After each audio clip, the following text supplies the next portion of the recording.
Senhores telespectadores, novamente que estamos na nossa mesa de bar pela TV Galega Imagem da Cidade, trazendo um blumenauense para contar a respeito de sua vida e sua atividade. No programa de hoje, vamos falar bastante sobre música, porque o nosso convidado, além de ser músico, de ter tido um grupo musical, uma orquestra que fez sucesso aqui pela nossa região, ele ainda hoje é professor de música. É o Valdir Anuzek. Tudo bem, Anuzek? Tudo bem. Você nasceu em Blumenau mesmo, né? Nasci.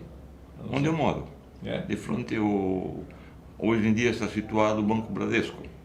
Na Itupava Norte, Rua 2 de Setembro, CC3. Meu pai tinha uma casa ali na Rua 2 de Setembro. Sempre vivemos ali, eu e meu irmão.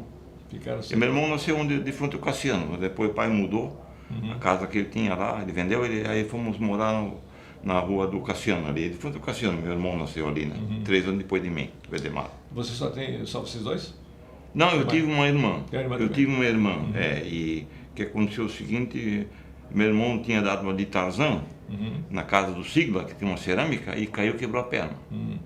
E minha mãe estava grávida. Temporão, foi...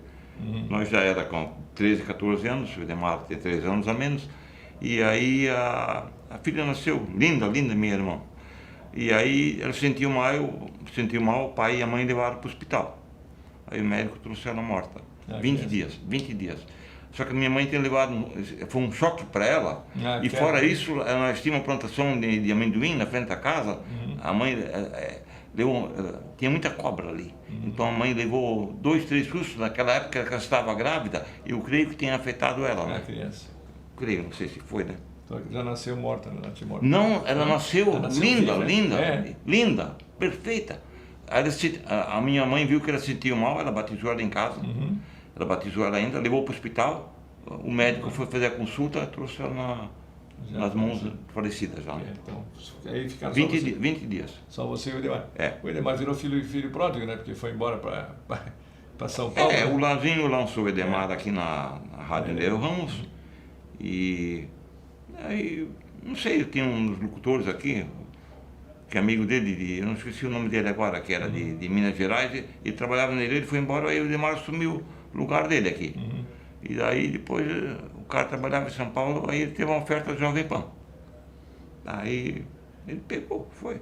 Aí o Tuta da Jovem Pan escalou ele para fazer Santos e América no Maracanã. Aí o Edemar fez o jogo na maior cara de pau, né? Porque o Edemar é o seguinte, ele é um locutor assim, que nós jogávamos botão de mesa, eu e ele. Ele transmitia? Ele transmitia e eu era o Oduvaldo Cosi. Então ele sabia imitar o locutor, ele sabia imitar todo mundo. Aí ele fez o teste, aprovou, ficou lá. Aí meu pai ficou bravo, né? Minha mãe, né? Pô, ele estava recém-casado. Tinha comprado um carro aqui, um Fusca. E aí foi para São Paulo, ele fez a vida dele lá, né? Pois é, eu quando organizei lá a cobertura para a Deutsche Welle, né, quando estava na Alemanha, eu vim aqui o Brasil para levar gente para transmitir também para nós, lá para a Deutsche Welle. Aí veio o Edemar, né? Eu veio o Edemar e ainda peguei o João Pedro, que estava na Suíça, para ser repórter. Irmão do Lazinho, né?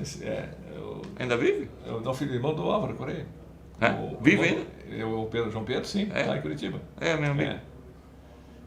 Ele trabalhou muito tempo na Volvo, né? O João Pedro. E ele estava na Suíça. Aí foi lá para minha casa, ficou lá em casa.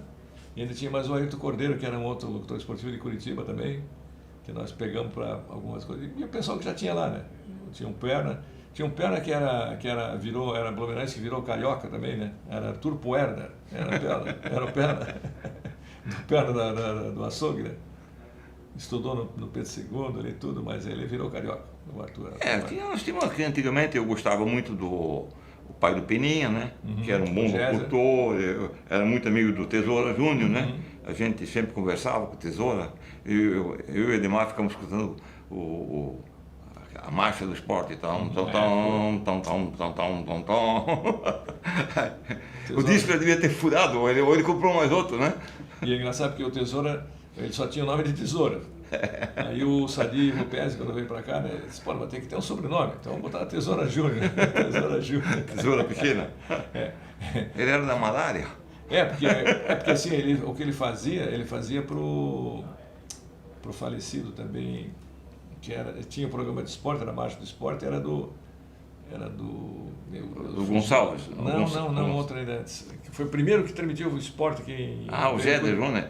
Não, veio de Curitiba, transmitiu esporte e tal. Foi o primeiro da PRC4. Tá. Era o pai da... Não era Pereira Júnior? Não era Pereira Júnior. É Pereira Júnior. Esse aí. Manuel Pereira Júnior. Pereira Júnior, aí acertou com um bigodão. Porque o Tesoura trabalhava na Malária e vivia ali no Olímpico. Então ele escutava as coisas e tal, e passava informação pro Pereira. E o Pereira então disse, não, porque o Tesoura, como o Tesoura me disse, ninguém sabia que era o Tesoura, né? Até que um dia o Arthur tinha falado uma coisa pro Tesoura, né? E aí o Pereira Júnior deu na rádio, aí o Arthur descobriu que o Tesoura era... Ele era funcionário da Malária? Da Malária. Da Malária. Ele acho que é pernambucano, uma coisa assim. Ele era alagoano. Alagoano. Não, minto. Acho que ele era de Goiano. Era uma coisa assim. De Goiás. Eu gostava de sempre bater um papo com ele. Ele chegou quase do 100, né? Você passou, acho que do 100, né? Então empatou com minha avó, que a mãe do pai também ficou. Foi bastante. 99. Mas aí ele descobriu. Então, quando descobriu, ele começou a fazer os comentários mesmo lá, direto na rádio e tal, né? Mas ele era torcedor do Olímpico. Era, fanático. É que nem uma história que a gente conhecia, eu não cheguei a conhecer, o Ari Barroso, que fez o Quadrado do Brasil. Então, ele tinha gaitinha de boca? Ele tinha gaita de boca. Aí aconteceu o seguinte, o Ari Barroso, os presidentes do Vasco ficaram cabreiros com ele, porque ele era torcedor do Flamengo? Dava um pênalti pro Vasco e ele dizia, não foi pênalti, não foi pênalti. Mas quando não tinha pênalti, ele dava. Aí é o seguinte, aí a turma do Vasco já estava com a cabeça cheia dele, aí falaram o seguinte, você não vai irradiar o jogo. Era um jogo do Vasco e não sei quem. Aí sabe o que ele fez? Ele pegou uma escada ali, subiu no telhado do vizinho, em cima do telhado, ele pegou um binóculo e radiou o jogo de lá. Não deixaram ele entrar no estádio, no campo lá no São Januário. Mas uma outra história dele é o seguinte, ele fazia um programa de calouros. Aí o Vasconcelos contou a piada ser verdade. Ele escolhava os candidatos. Aí o seguinte, o calouro, seu Manuel da Silva, o que o senhor vai cantar? A Aquarela do Brasil. Aquarela do Brasil. O senhor sabe quem fez a Aquarela do Brasil? Não. Mas qualquer americano sabe quem fez a Aquarela do Brasil. Eu não sei falar em inglês. Aí ele falou o seguinte, mas que sambinha o senhor vai cantar? Aquarela do Brasil. Sambinha, se fosse mambo, seria mambo. Se fosse rock, seria rock. Porque o brasileiro deboche. Você está debochando. Ele esculhambava, né? Aí você está debochando, então começa a cantar. Brasil, meu Brasil prisioneiro, meu lulato estrangeiro, quero cantar aqui nos teus versos. Vai cantar nos teus versos, porque nos meus versos você não vai cantar. Ele esculhambava os candidatos. O José Vasconcelos, ele veio aqui no Menor. Sim, o José Vasconcelos. Era bom também. Eu tinha LP dele, essas piadas dele. O José Vasconcelos já morreu também. O José Vasconcelos era do Acre. Ele dizia que eu sou um borrachudo, eu sou do Acre. Antigamente a gente tinha um pai tinha um rádio bem grande. Botava uma antena fora da casa, aí nós escutava Direito de Nascer, dia de futebol, escutava futebol, dia de... A Hora do Pato, programa de calor. Balança, mas não cai. Nós conhecíamos tudo, né? Aí aconteceu o seguinte, sexta-feira tinha uma rádio, não sei se era Globo, uma Marinha que veio, uma dessa, programa de terror. Começava às 11 horas, ou começava meia-noite, aí eu e o Ademar ficava esperando aquele programa. Incrível, fantástico, extraordinário. Aí tinha uma história de terror, né? Aí eu e o Edmar ficamos assistindo, no fim nós tínhamos que fazer pipi lá fora de casa. Dava um medo. Pô, lá vem um fantasma. Quer dizer, era assombroso, né? Eu acho que era o Almirante que tinha esse programa, né? Incrível, fantástico, extraordinário. E assustava, porque eles faziam assim. Rádio teatro? Nós assistíamos, segundas-feiras eu escutava o Cláudio Tudisco na rádio de Curitiba. Que era um grande acordeonista, né? Muito bom. Era amigo do Rodê. Terça-feira eu escutava o Mariozão, que eu tive o prazer de conhecer em São Paulo quando eu fui na Feira da Escandalha. Tem foto com ele. Terça-feira era o Mariozão, quinta-feira era o Úcio Gaeta, numa outra rádio lá de São Paulo. Então a gente não tinha disco, a gente o que escutava, eles tocar, aí chegava daqui uns, Mariozão gravou agora Capricho Cigano. Daqui um dia a gente ia na casa da Flash e tinha a partitura. Daqui um dia tem a partitura para vender. Aí o Mariozão contou para mim o seguinte, os caras ganharam muito dinheiro, eu falei com ele, os caras ganharam muito dinheiro nas minhas custas, mas por quê? Eles vendiam disco, me logravam, vendia partitura, me logravam, fazia isso. Não tinha controle. Né? Não tinha controle. Hoje tem mais espaço que controla, né? Eu ia fazer um método para Vitale, um método novo de acordeão mais atualizado.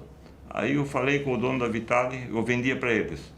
Mas quando é que eu vou receber por livro? Não, nós pagamos comissão. Eu digo, então está cancelado o livro. Eu vou perder aí 2 meses para fazer um livro novo e para não ganhar nada? Eu digo, não, é que eles logo os caras, né?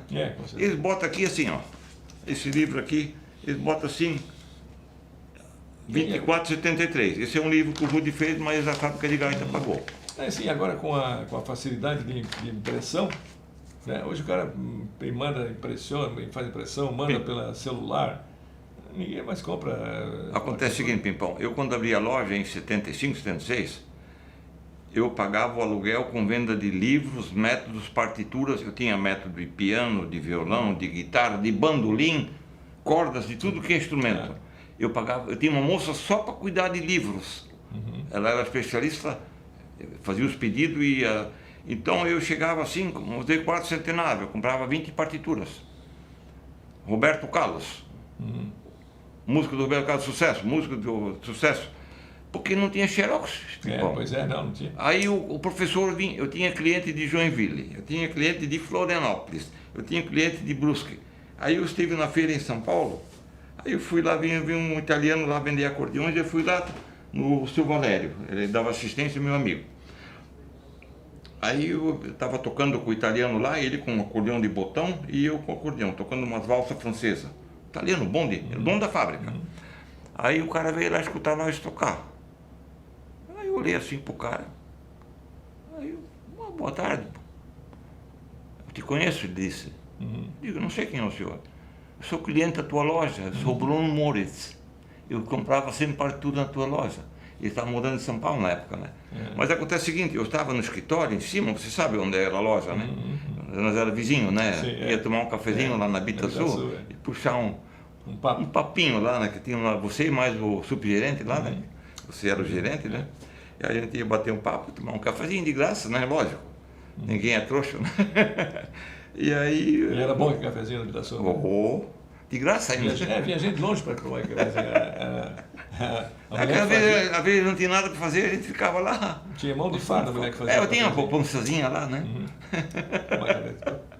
Mas não, dava movimento, né? O movimento da loja também ajuda. A gente era vizinho, né? Claro. Eu atravessava a rua e ia lá tomar um cafezinho, de vez em quando.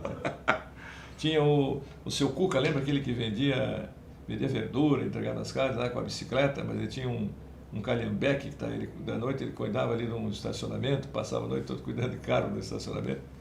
E aquele era o seu Henrique, eu acho que era. Ele, todo santo dia, ele ia lá tomar o cafezinho dele. De graça? De graça.